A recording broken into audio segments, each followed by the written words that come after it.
Hey everyone, welcome to the 9.10 test server for World of Tanks.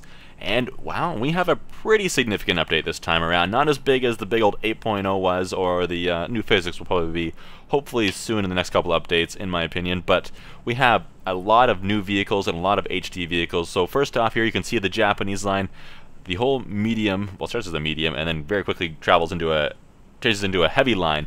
That is all brand new this time around, and those things are huge. I had some time to play around with them a little bit, so I'm going to show you guys, as I'm going through them quickly, a few things that I've learned just in a training room for a couple hours so far. And they are very interesting tanks. And like I said, I'll go over a few of the details I found with some of them that I think are very significant, ways to fight them, ways to use them, and stuff that you know, the things you learn. But we have 9 new Japanese tanks, the tier 2 through to tier 10 Japanese heavies there, including the tier 2 medium.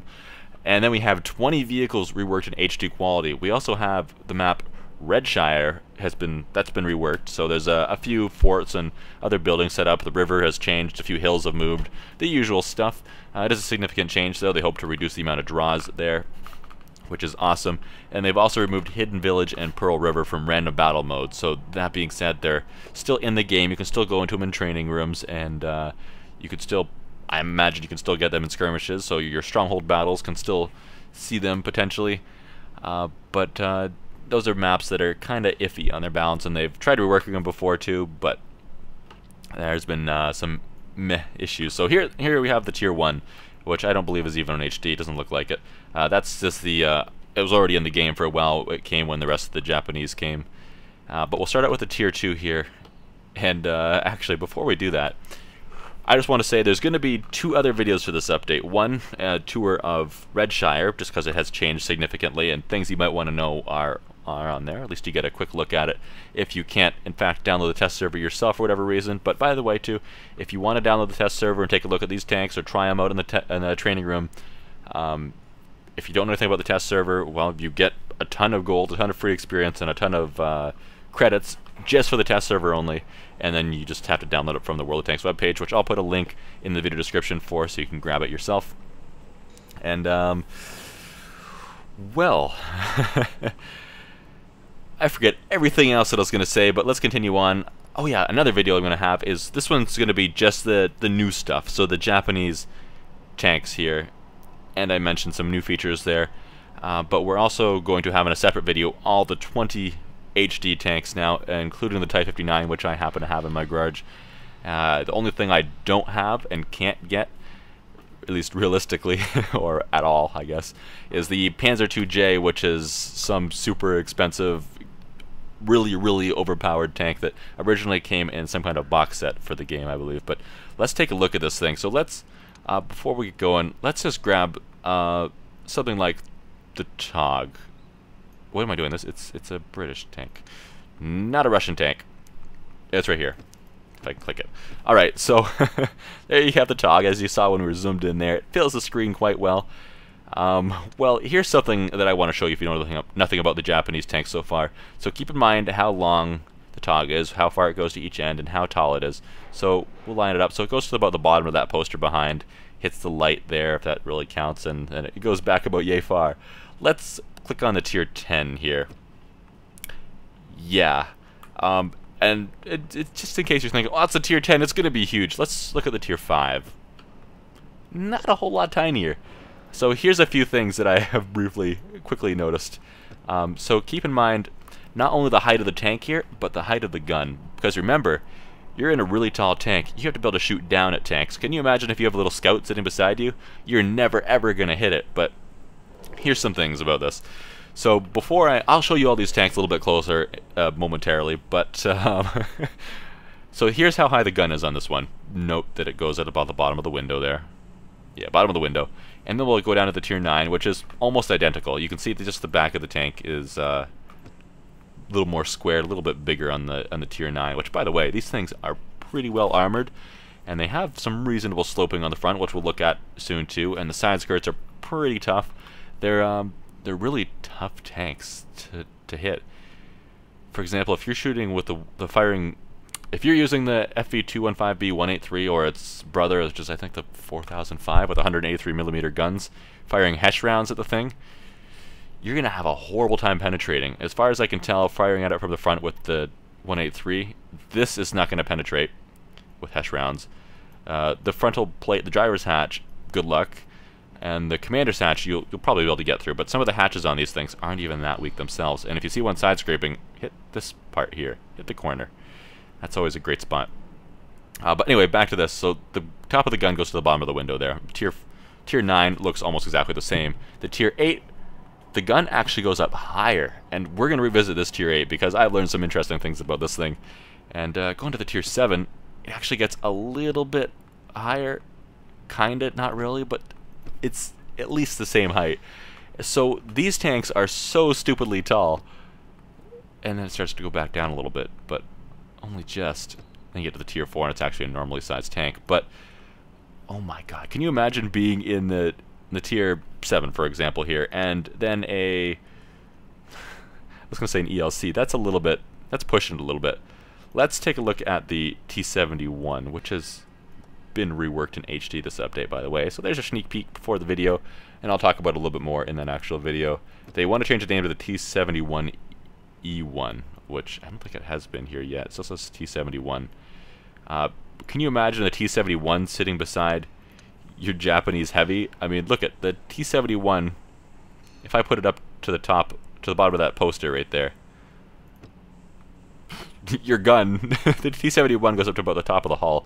Good luck hitting it with this thing. Plus, well, how do you think gun depression is with those big turrets there? Those mini turrets. It's not. Firing on flat ground on Himmelsdorf, trying to hit an IS-3, I couldn't hit the IS-3 that was sitting still on flat ground about almost 50 meters ahead of me before I could finally get my gun down low enough. So in order to get your gun down low in front of your tank, you have to, I can't even zoom out far enough to make this look good, you have to traverse your tank so that you can get your turret, your gun, angled over to the side of your mini turrets before you can get your gun down low enough to hit almost anything in front of you, unless it's like 100 meters away, which is an extreme pain, which is one of the reasons why Wargaming has been saying so far that the Japanese tanks are going to be really quite hard to play, quite hard to master, but for players who are really good at them, they are going to kick some butt, and they probably are. These things, if you notice their health points, they all have quite a few health points. The Tier 10, for example, has 2,800, the Tier 9 has 2,000. That's actually a pretty big jump there. And all these tanks, by the way, that I'm showing you are fully upgraded, top turret, top everything. So if you want to look at the stats briefly as I'm flickering through here, pause the video and check that out, then feel free to. Everything's top, from radio to gun to turret to tracks and engine and all that jazz. Just 50% crew. But as you can see too, they reworked this whole armor, and your vehicle statistics over there have all been kind of squished up, which looks nicer. It's a little bit cleaner looking. But oh my god, this tier, the Tier 8 here, that's going to be a big pain. Plus you've got one in the back too. So if someone tracks you and you're sitting on flat ground and you're in an IS-3, you could be an IS-3 sitting, oh, let's say on that grate there, just firing shell after shell at an angle like this through the track, so it keeps him perma-tracked, and into the actual tank itself, doing damage every time, and you wouldn't be able to do anything about it. He couldn't hit you. So keep that in mind when you're fighting these. Not really the same story with these, with many of the other tanks though, but they all have their issues with gun depression just being up so high. But otherwise, very well armored, very difficult. They're like KV-2s and E-100s and mouses all mushed together into one. But let's actually get into looking at these tanks. So we'll start out with the Tier 2 since that's the only, well, the first new one. The only medium in this new line. That throws me off how the machine gun is out the side, which makes sense because, you know, you've got other things in the turret. But fair enough, these tracks look pretty exposed, which could be good. If you have to ram something, that means the track's going to hit the thing you're ramming first, so your tracks are going to be blown off. But that's also going to absorb some of the impact for you, and you'll lose less health points. Armor-wise, I don't know, nothing too significant. But Tier 2, you won't spend much time there. Most people won't anyway, in all likelihood. Kind of same idea with Tier 3. If you need any weak spots, in case there's not enough flat places around for you to hit, like, geez, what? The front of this thing is so flat, it looks like it should have the worst weak spots ever. I haven't looked at any of these tanks in Armor Inspector or anything, but by the way, looking at the higher tier tanks, these mini turrets aren't really weak spots either. They're pretty tough themselves, and some of the drivers' hatches are kind of tough too, or the drivers' viewports. So these are going to be tough tanks to fight, I think, in a fair fight. But they have really long reloads for the most part too. Alright, so tier 4. Alright, I haven't played anything up until tier 4. I haven't played anything below the tier 5, to be honest. And that was just in training rooms to see what they could do. So looking at these guns, they get these ones still seem like they have a pretty good rate of fire, and you know, they have alright penetration, and they seem like pretty normal tanks. Already they look pretty big. The Japanese like their tanks like battleships, which is a little bit different compared to how the previous line we have, that medium line, is, because they have pretty crappy armor, to be honest. Every last one of them.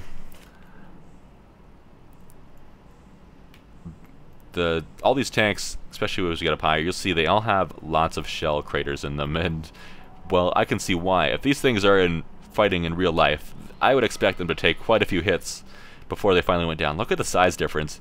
Tier 4 and tier 5. Boom. Okay, so maybe you can still play the tier 3 as a medium, by its size anyway. I don't know exactly what it has for stats there and how doable that is, but maybe the tier 4 as well. And then you get to the tier 5 and it's like, boom, no, that thing is going to be slow.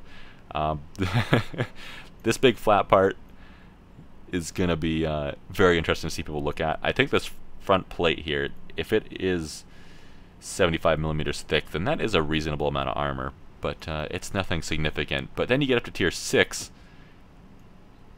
and the armor doubles. That's a big difference.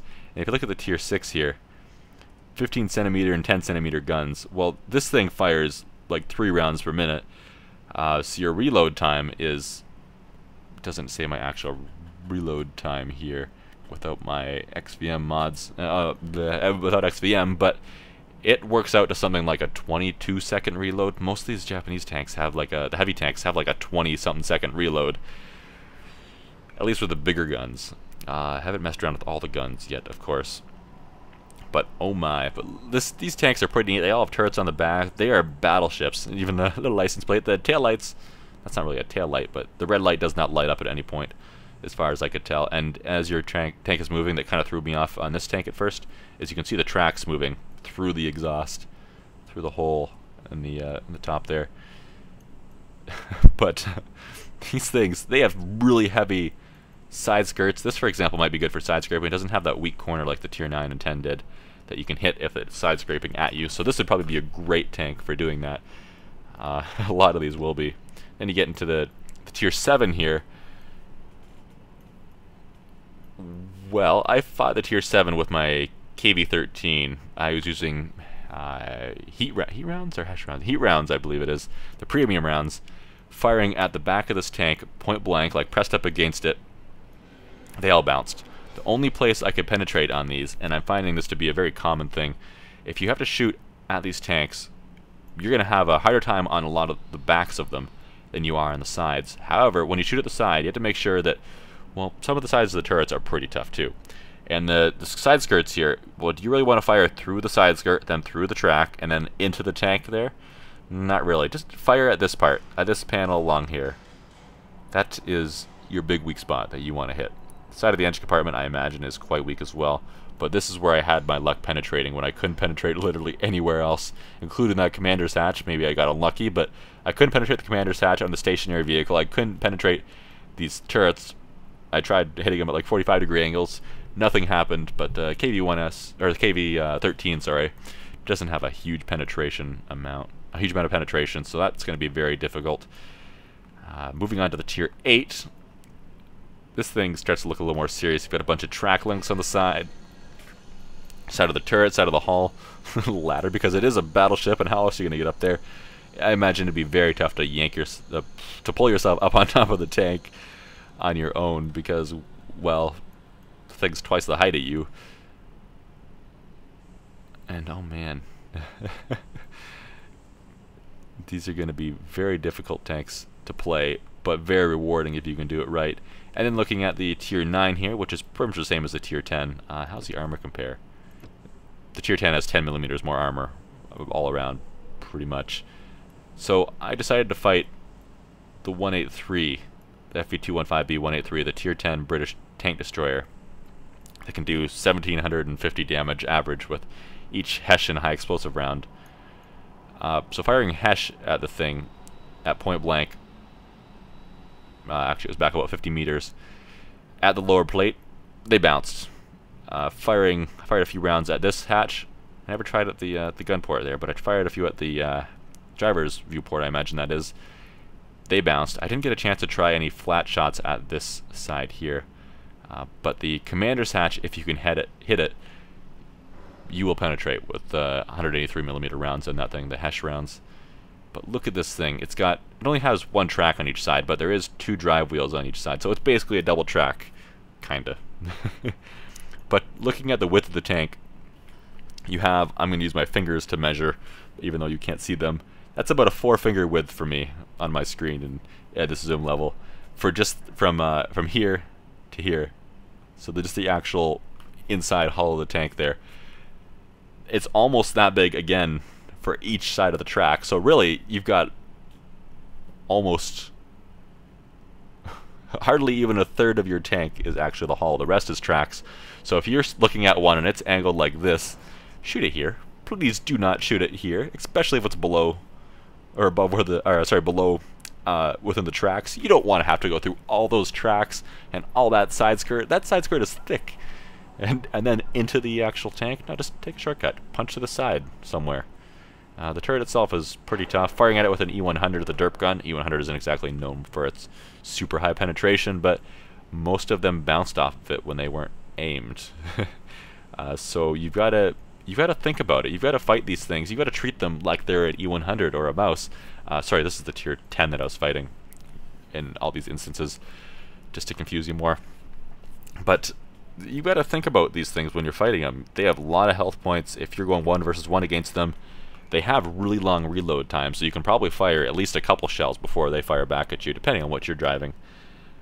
But again, the tier 10, it's got 2.5 second aim time, which is significant. That's got around a 3 round per minute firing, so that's 20 seconds reload. Yeah. Well, all I can say is that if you're going to be driving one of these things, get yourself a gun rammer. Please, get yourself a gun rammer. You're going to cut several seconds off your reload time, and that will make a huge difference, especially if you're fighting against another guy that has a 50% crew and no equipment on the thing. But, I mean, these things are just battleships, and I'm quite excited to see them in battle and fight them, and it's going to be tough to fight them, in my opinion. But I'm going to definitely be trying to go down these lines. I'm looking forward to the tier 5 and 6, especially the tier 6, because I mean, thing's got a ton of armor. Its weak spots aren't terrible. I imagine on top of the gun ports there, the mini turrets, that's going to be a nasty weak spot, and everybody's going to figure out exactly where to shoot these things relatively quick. But the sooner you get them, the less you have to deal with that, and the more you will dominate everything. Not to mention, this thing has a gun that does 700 average damage with an armor piercing, 950 with high explosive. It's a KV2. It's a KV2 with more armor. Although, again, with these things, if you're in a tier 6, for example, and you're in a tier 8 battle, your armor is therefore going to be null and void, and you're going to have everything penetrating you, and you're going to be too slow to get out of the way of everybody shooting at you, and it's just going to be absolutely horrible. But anyways, guys, that's about that for the Japanese. I've rambled on long enough. As you might be able to tell, I'm a little bit excited for these, and I think they're going to be very neat. Man, we'll see how it goes on the live server, but thanks for watching, everybody. Feel free to check out the other the 20 more HD vehicles that are coming out in 9.10. I'll have a video for those, including the Type 59 in there. And, well, let's see what the patch has in store for us. Bye, guys.